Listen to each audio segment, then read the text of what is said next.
Hello students, welcome all of you in our maths class. और आज अपने देखेंगे एक्सरसाइज 8.2 के नेक्स्ट क्वेश्चंस का पार्ट 5। प्रीवियस वीडियो में अपनों ने अप टू पार्ट 2 कर लिया था और नेक्स्ट पार्ट 5 देखिए, आपको फिर एवेल्युएट करना है, इस एक्सप्रेशन का आंसर निकालना है। तो आपको टेबल वैल्यूज लर्न होनी चाहिए। देखिए स्टार्ट कर रहा हूं मैं इसको। 5 एज इट इज cos 60 की वैल्यू टेबल से कितनी होगी स्टूडेंट्स? cos 60 की वैल्यू टेबल से देख के बताइए। 1/2, उसके ऊपर पावर 2 है तो वैल्यू के ऊपर भी power 2 plus 4 as it is sec 30 की वैल्यू। जनरली स्टूडेंट्स का डाउट रहता है कि सर sec 30 की वैल्यू कैसे लर्न करें, तो नोटिस करना, आप इसके रेसिप्रोकल की वैल्यूज लर्न कर लो। sec 30 की बजाय आप इसके रेसिप्रोकल cos 30 की वैल्यू आपको लर्न होनी चाहिए। और cos 30 डिग्री की वैल्यू कितनी होती है? √3/2। आपको क्या करना है, टेबल में देखने की जरूरत भी नहीं पड़ेगी, ना ही लर्न।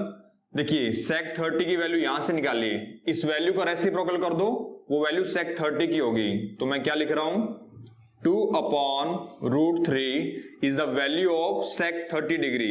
पावर 2 है तो पावर 2 रिप्रेजेंट कर दिया। नेक्स्ट 1045 इजी लर्न है तो उसकी वैल्यू 1 होती है। नाउ इन डिनोमिनेटर sin 30 की value according to table half whole square है। cos 30 डिग्री की वैल्यू टेबल के अकॉर्डिंग आप जानते हो √3/2। मैंने सभी वैल्यूज को सब्स्टिट्यूट कर दिया और फिर इसको सॉल्व करते हैं, सिंप्लीफाई। पहले ये ब्रैकेट सॉल्व होगा विद पावर, तो 1/2 का स्क्वायर 1/4, यहां पे 4 वैसे लिखेंगे, पहले ब्रैकेट को सॉल्व करेंगे तो 2 का स्क्वायर 4 एंड √3 का स्क्वायर 3, तो देखिए 4/3। नेक्स्ट -1 डिवाइडेड बाय 1/2 का स्क्वायर 1/4 प्लस √3/2 का स्क्वायर 3/4। इसमें देखिए अपने इसको अंदर मल्टीप्लाई करो, 5/4 प्लस इसको इससे मल्टीप्लाई किया 16/3। देखिए स्टूडेंट, जनरली स्टूडेंट्स एक चीज डाउट पूछते हैं कि सर ये 4 3 से भी मल्टीप्लाई होगा? नेवर, कभी नहीं होगा। ये 4 हमेशा न्यूमिनेटर से ही मल्टीप्लाई होता है, डिनोमिनेटर से मल्टीप्लाई नहीं होगा। तो ये डाउट अपना क्लियर करो। इन दोनों का एडिशन अगर आप जानते हो 1/4 और 3/4 का सम कितना होता है 1, डायरेक्ट लिख सकते हो, या फिर आप फ्रैक्शन का एलसीएम लेके वो रिप्रेजेंट कर देना, 4/4 आएगा, वो भी 1 होगा। अब देखिए डिनोमिनेटर में 1 है, इसको छोड़िए, ऊपर वाली फ्रैक्शंस को सोल्व करते हैं। 3 टर्म्स दे रखी है तो 1 के डिनोमिनेटर में मैंने 1 लिख लिया। Now we take LCM. 4 3 और 1 का एलसीएम 12 होगा। नेक्स्ट इस एलसीएम को डिवाइड करेंगे, इस डिनोमिनेटर से 3 आएगा, फिर जो आंसर आया उसको न्यूमिनेटर से मल्टीप्लाई किया, वी गेट 15। सेम इस एलसीएम को डिवाइड करेंगे डिनोमिनेटर से, 4 आएगा आंसर, उसको मल्टीप्लाई करेंगे 16 से, तो 4 को 16 से मल्टीप्लाई किया 64, प्लस का माइनस का sign as it is same here, यहां पे कितना आ जाएगा 12। अब एडिशन वाली दोनों टर्म्स को ऐड किया, उसमें से 12 को सब्ट्रैक्ट किया, so we get total is 67/12। It means इस कंप्लीट एक्सप्रेशन का आपका आंसर कितना आएगा? 67/12 इसका आंसर है। इसी तरह अपने नेक्स्ट क्वेश्चन देखते हैं। क्वेश्चन नंबर 2 देखिए, एमसीक्यू टाइप में है और एग्जाम में इस एक्सरसाइज से आपको जो क्वेश्चन मिलेगा एमसीक्यू फॉर्मेट में मिलेगा, तो ये क्वेश्चंस इंपॉर्टेंट है एग्जाम पॉइंट ऑफ व्यू से। तो देखिए फर्स्ट क्वेश्चन में क्या कहा आपको, ये कह रहा है कि इस एक्सप्रेशन की जो वैल्यू है वो कौन से पार्ट के लिए इक्वल आ रही है। तो आप क्या करोगे, इसको सोल्व करेंगे, तो वही सेम टेबल वैल्यू पुट करेंगे अपनी। तो स्टूडेंट 10 30 डिग्री की वैल्यू टेबल से देख के बताइए कितनी है, 1/√3 and divided by 1 plus 10 30 degree value जो ऊपर पुट की है वही पुट करना पड़ेगा, बट यहां पे उस वैल्यू का स्क्वायर भी करना पड़ेगा क्योंकि ऊपर पावर 2 है, इसके पास पावर नहीं थी तो पावर नहीं लगाई। इसको सिंप्लीफाई करते हैं तो देखते हैं कौन सा रिजल्ट मेंशन होगा। इस 2 को अंदर मल्टीप्लाई किया तो ये आ गया 2/√3। अभी आपको मैंने बताया 2 को 1 से मल्टीप्लाई करना है। सेम डिनोमिनेटर में 1 प्लस 1/√3 का स्क्वायर दैट इज 1/3, क्योंकि √3 का जब स्क्वायर करेंगे तो 3 आ जाएगा। अब नीचे देखिए 1/3 को 1 में ऐड करना है। जब किसी फ्रैक्शन को किसी चीज में ऐड या सब्ट्रैक्ट करते हैं तो बाय एलसीएम वो सोल्व होता है, ये आपको स्टार्टिंग क्लासेस में पता होता है। तो देखिए एलसीएम ले रहा हूं, इसके नीचे मैंने 1 लिख लिया और एलसीएम कितना आ गया 3। तो इसके रिगार्डिंग कितना आएगा, इस 3 एलसीएम को डिवाइड किया डिनोमिनेटर से, आंसर भी 3, फिर मल्टीप्लाई करके ये आ गया। सेम प्रोसीजर यहां पे, ठीक है। तो देखिए 2/√3 न्यूमिनेटर में है, नीचे क्या आ गया 4/3। फ्रैक्शन के डिनोमिनेटर में फ्रैक्शन आ गया। तो इस टाइप के प्रॉब्लम्स को कैसे सॉल्व करते हैं, देखिए जो ऊपर वाली फ्रैक्शन है उसको एज इट इज, नीचे वाली जो फ्रैक्शन है वो ऊपर वाली फ्रैक्शन के मल्टीप्लाई में होगी और रिवर्स होके आएगी, यानी कि अपने को इसको रिवर्स भी करना है और मल्टीप्लाई में। अब इसको आप सॉल्व कर लो। सॉल्व करते हैं, देखिए कैसे। 2 को 4 से कट किया, ये 2 रह गया। इस √3 को इस 3 से जब कट करेंगे तो यहां पे √3 रह जाएगा, क्योंकि 3 के इनसाइड √3 2 टाइम्स होता है। तो 1 टाइम्स कट कर दिया और 1 टाइम्स रह गया। तो इसके बिहाफ पे अपने पास क्या रिमेनिंग रह गया, √3/2। आपको इसको सिंप्लीफाई करने पर जो आंसर आ रहा है दैट इज √3/2। और आपके ऑप्शंस में वैल्यूज तो कहीं पे इंडिकेट नहीं किया हुआ, बट ट्रिग्नोमेट्रीज के अंदर इंडिकेशन मिला हुआ है। तो √3/2 किस पार्ट की वैल्यू को रिप्रेजेंट कर रहा है, तो आप देखिए sin 60 डिग्री की वैल्यू √3/2 होती है अकॉर्डिंग टू टेबल। cos 60 की वैल्यू, इसकी वैल्यू मैं एक बार के लिए लिख रहा हूं यहां पे, कितनी होती है √3/2। इसकी वैल्यू चेक करें तो cos 60 डिग्री की वैल्यू हाफ, tan 60 डिग्री की वैल्यू √3 और sin 30 डिग्री की वैल्यू हाफ। तो आपको इस एक्सप्रेशन का आंसर मिला है √3/2। तो वो कौन से पार्ट के इक्वल होगा, सो √3/2। Option A is correct for first part. Same now question number 2, जैसे ये किया वैसे इसको डील करते हैं।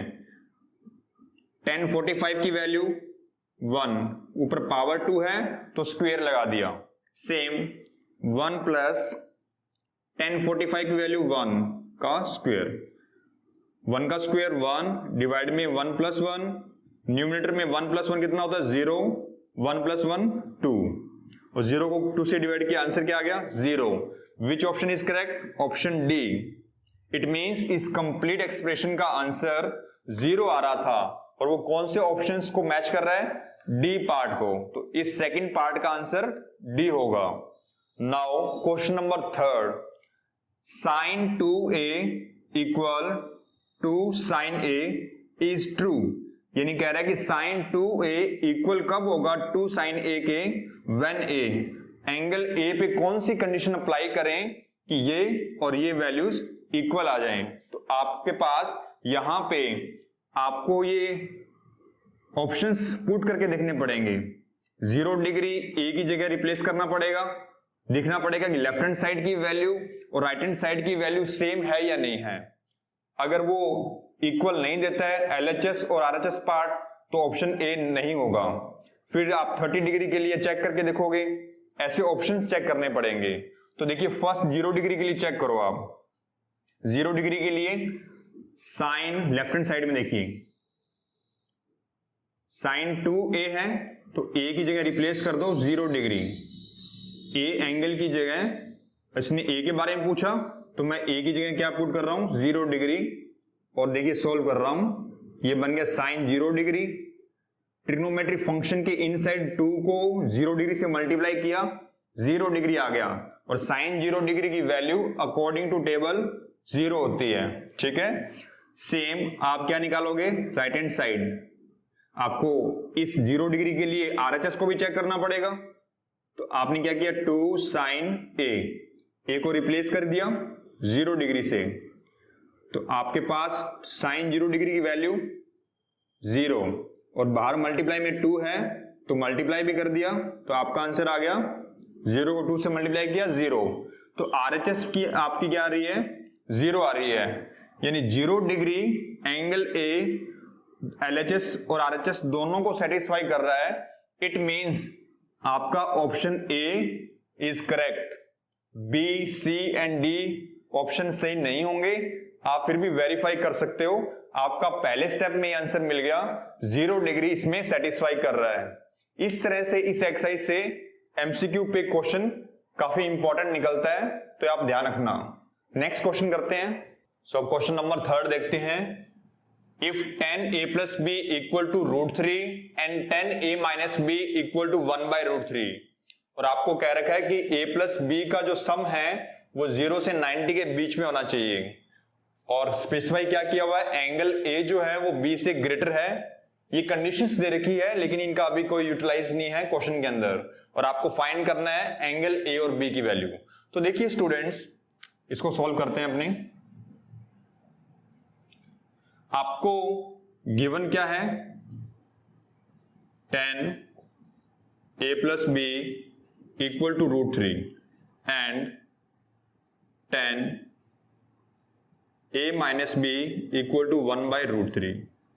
आपको जो एंगल फाइंड ए और बी करना है वो ट्रिग्नोमेट्री रेशियो के इनसाइड बैठा है, और आपको ये फाइंड आउट करने के लिए इस 10 को हटाना पड़ेगा यहां से, और इस 10 को यहां से हटाने के लिए आपके पास राइट हैंड साइड भी 10 होना चाहिए। तो देखिए ये एज इट इज, इसको अपने इधर लिखते हैं।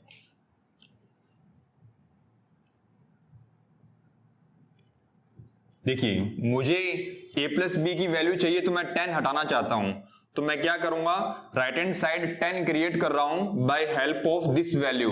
√3 को अपने 10 की फॉर्म में कितने डिग्री एंगल पे लिख सकते हैं, 10 60 डिग्री की वैल्यू √3 होती है, तो √3 की जगह मैंने क्या लिख दिया, 10 60 डिग्री लिख दिया। अब मैं क्या करूंगा, कंपेयर करूंगा। तो देखिए ऑन कंपेयरिंग, यहां से दोनों से तरफ से 10 कैंसिल आउट हो गया। देखिए आपने 10 को क्रॉस करके नहीं दिखाना है, स्किप करना है, यानी छोड़ना है आपने, ठीक है। तो a plus b equal to क्या आ गया, 60 डिग्री। इसको आपने इक्वेशन नंबर फर्स्ट दे देना है। सेम जो वर्किंग इधर किया है वो इसके लिए भी करना है, इस पार्ट के लिए। तो same here 10a minus b as it is. अब मुझे यहां से 10 हटाना है, तो 10 हटाने के लिए आपको 1/√3 को भी क्या करना पड़ेगा, 10 की फॉर्म में लिखना पड़ेगा।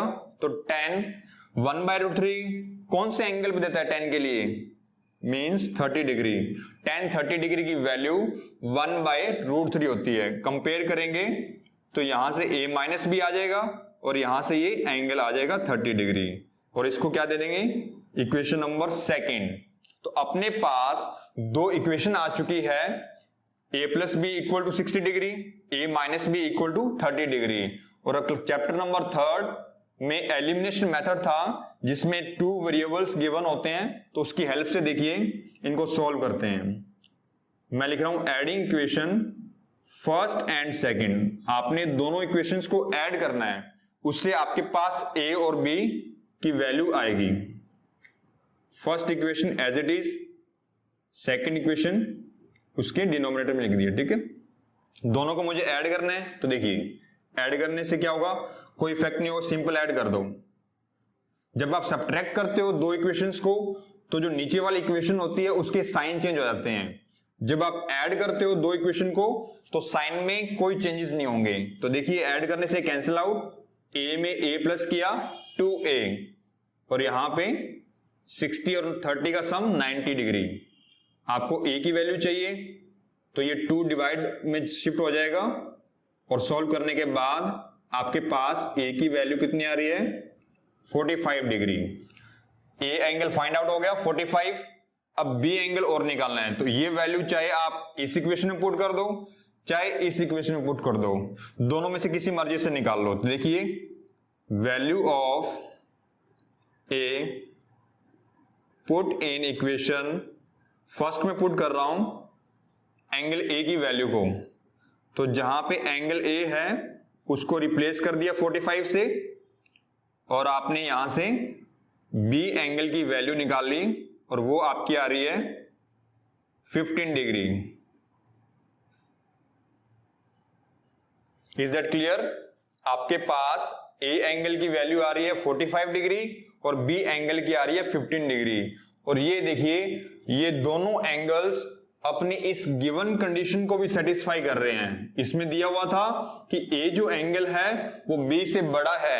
आप चेक कर सकते हो कि 45 डिग्री जो वैल्यू आई है वो 15 से बड़ी है, तो इस कंडीशन को भी एग्री कर रहे हैं और अपने जो मिसिंग एंगल थे वो भी अपनों ने फाइंड आउट कर लिए हैं। अब देखिए, मैंने इस एक्सरसाइज की एनसीईआरटी क्वेश्चन आपको करवा दिए हैं। इससे रिलेटेड कुछ एक्स्ट्रा क्वेश्चन आपको करवाना चाहता हूं, तो ये देखिए। सो अब क्वेश्चन नंबर देखिए फर्स्ट, इंपॉर्टेंट एक्स्ट्रा क्वेश्चंस। इस टाइप के क्वेश्चन बोर्ड अपनों से पूछता है, लेकिन एनसीईआरटी में इस टाइप का क्वेश्चन नहीं दिया हुआ। देखिए क्वेश्चन में क्या गिवन है, ट्रायंगल एबीसी जिसमें एंगल बी राइट एंगल को रिप्रेजेंट कर रहा है और रिमेनिंग ए और सी एंगल के बारे में कोई इंफॉर्मेशन नहीं है, और आपसे क्या पूछा गया है, cos a प्लस बी की वैल्यू पूछी गई है। तो देखिए स्टूडेंट्स, ये ट्रिकी क्वेश्चंस हैं, यानी इस क्वेश्चन के अंदर ही अपने को इंफॉर्मेशन दी हुई है, वो फाइंड आउट करनी है। ट्रायंगल एबीसी के पास एंगल बी जो है वो कितना गिवन है, 90 डिग्री। Is that clear? क्योंकि राइट एंगल किस पे दिया हुआ है, बी पे। और ट्रायंगल एबीसी के तीनों इंटीरियर एंगल का सम आप जानते हो कितना होता है, 180। ट्रायंगल्स के इंटीरियर एंगल्स एबीसी का सम 180 होता है। अब देखिए यहां पे एंगल बी की वैल्यू आपको कितनी दे रखी है, 90 डिग्री। तो मैंने बी की जगह क्या पुट कर दिया, 90 डिग्री। ये गिवन था, उसको सब्स्टिट्यूट कर दिया। अब आपके पास ए और सी एंगल की वैल्यू आ गई। ये 90 डिग्री प्लस में इधर जाके सब्ट्रैक्ट कर दो, 180 में से 90 को सब्ट्रैक्ट करेंगे, we get 90 degree. It means angle A और एंगल सी का जो सम है वो आपके पास कितना आ गया, 90 डिग्री आ गया। क्योंकि अकेला बी 90 हो गया था, तो बचा हुआ जो दो एंगल्स हैं ए और सी, उनको आपस में सम कितना होना चाहिए, 90 डिग्री होना चाहिए। ये बी है, ये ए एंड सी है। आपको जो वैल्यू पूछी गई है, देखिए क्या पूछा गया, cos a प्लस सी, और a प्लस सी एंगल का सम अपनों ने फाइंड आउट कर लिया है, दैट इज 90। तो मैं यहां पे a प्लस सी एंगल के सम की वैल्यू पुट कर रहा हूं 90। अब cos 90 तो आपको टेबल से ही पता लगेगा, और cos 90 की वैल्यू कितनी होती है, 0 according to table. It means इस पूरे cos a प्लस बी का आंसर कितना आएगा, 0। Is that clear? अब अपने क्वेश्चन नंबर सेकंड देखते हैं। क्वेश्चन नंबर सेकंड भी देखिए, आपको ए और बी एक्यूट एंगल्स गिवन है। 10a की वैल्यू हाफ गिवन है, 10b की 1/3, और ये एक्सप्रेशन गिवन है पूरा, और आपको फाइंड करना है a और प्लस b की वैल्यू निकालनी है। तो देखिए इस गिवन इंफॉर्मेशन का यूज करते हैं और इनका भी इसके अंदर सब्स्टिट्यूशन करते हैं। तो इसको अपनों ने क्या किया, प्रोसीड किया, यानी ये स्टेप अपने लेके चलेंगे। तो 10a प्लस बी इक्वल है इसके, और यहां पे जो जो वैल्यूज की रिक्वायरमेंट है वो ऑलरेडी क्वेश्चन में गिवन है। 10a की वैल्यू हाफ, तो जहां पे 10 है वहां पे हाफ पुट कर दिया। 10b की value 1/3 divided by 1 minus 10a की वैल्यू सेम 1/2। ये दोनों मल्टीप्लाई में हैं, तो दोनों वैल्यूज को मैंने मल्टीप्लाई में रिप्रेजेंट कर दिया। अब इसको सॉल्व करते हैं, इससे अपना आंसर आएगा। देखिए ऊपर देखिए आपको क्या लेना पड़ेगा, एलसीएम, क्योंकि दो फ्रैक्शन का एडिशन है, 2 और 3 का एलसीएम 6, और नेक्स्ट स्टेप क्या होगा, इधर 3 आएगा और इधर 2। डिवाइड में क्या होगा, 1 माइनस दोनों फ्रैक्शंस को मल्टीप्लाई करो, 1/2 को 1/3 से मल्टीप्लाई करेंगे, तो देखिए न्यूमरेटर को न्यूमरेटर से, डिनोमिनेटर को डिनोमिनेटर से, सो 1/6। नीचे फ्रैक्शन का सब्ट्रैक्शन या एडिशन हो तो एलसीएम से ही सोल्व होगा। न्यूमरेटर में 5/6 आ गया, डिनोमिनेटर में आपको एलसीएम लेने के लिए यहां पे 1 लगा लो ताकि कंफ्यूजन ना हो। इन दोनों का एलसीएम 6 आ रहा है, और एलसीएम मेथड के अकॉर्डिंग यहां पे 6 - 1 आएगा, और सॉल्व करते हैं 5/6 डिवाइडेड बाय 5/6। फ्रैक्शन के फॉर्म में फ्रैक्शन आपको सॉल्व करना आता है। ऊपर वाली फ्रैक्शन एज इट इज, नीचे वाली फ्रैक्शन मल्टीप्लाई में जाती है और रेसिप्रोकल होके जाती है, रिवर्स होके। तो देखिए कैंसिल आउट हो रहा है सब कुछ। तो आपके पास क्या रिजल्ट आ रहा है? 1। 10a प्लस बी की वैल्यू आपके पास 1 आ चुकी है और आपको तो a प्लस बी की वैल्यू चाहिए, तो आपको यहां से 10 हटाना पड़ेगा। अभी प्रीवियस क्वेश्चन किया था उसमें भी a प्लस बी की वैल्यू चाहिए थी, तो आपको यहां से 10 हटाना पड़ेगा। 10 यहां से हटाने के लिए इधर भी 10 होना चाहिए राइट हैंड साइड। तो मैं 1 को क्या लिख सकता हूं? मैं 1 को 10 की फॉर्म में लिखूंगा क्योंकि मुझे लेफ्ट हैंड साइड से 10 को हटाना है। तो 10 कितने डिग्री पे गेन करता है? 45 डिग्री पे। अब कंपेयर करेंगे, ऑन कंपेयरिंग 10 से 10 हट जाएगा और आपके पास प्रॉपर आपका a प्लस बी ये जो एंगल है नेक्स्ट स्टेप में आ जाएगा और यहां से 45 डिग्री, और ये आपका रिजल्ट आ चुका है। और क्वेश्चन में यही पूछा था कि उसको a प्लस बी की कंप्लीट वैल्यू चाहिए, दैट इज 45। ये इस तरह से आपका 45 आंसर आ गया। So thank you for watching this video and मिलते हैं अपनी नेक्स्ट वीडियो में एक्सरसाइज 8.4 के साथ।